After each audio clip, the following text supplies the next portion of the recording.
Bayous, lakes, rivers, and swamps is the type of scenery that I'm used to seeing down in southeast Louisiana.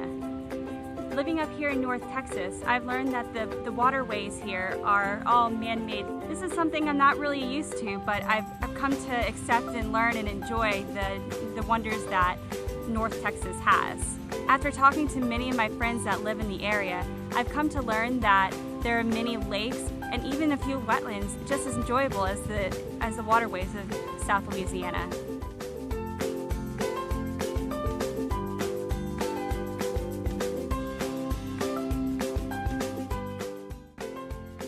Do you know what makes something a wetland?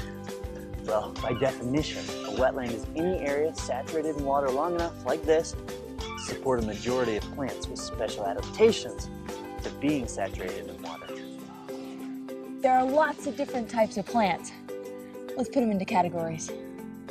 Some plants are emergent, meaning they grow mostly out of the water, and some are floating, in which their primary photosynthesizing leaves float on the surface.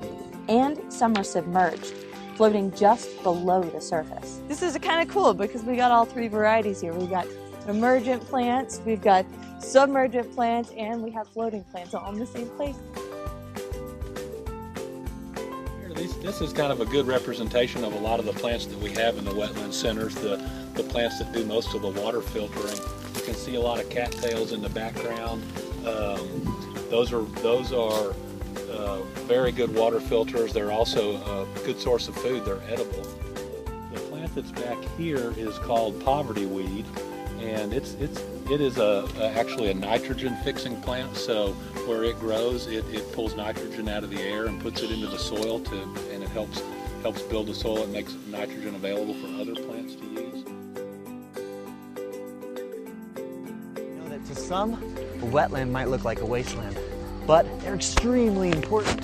In fact, they harbor tremendous benefits for the ecosystem and us. Finally, I think we need these wetlands for their aesthetic value, whether it's for artists, biologists, filmmakers, or simply to take a hike around them. Now that you know what wetlands are and why they're important, you say to me, hey, what can I do? Well, here's what you can do. Write to your congressman, city council, mayor. Tell your parents, tell your friends' parents. Talk to people you don't even know. Just tell them. Preserve wetlands. It's important.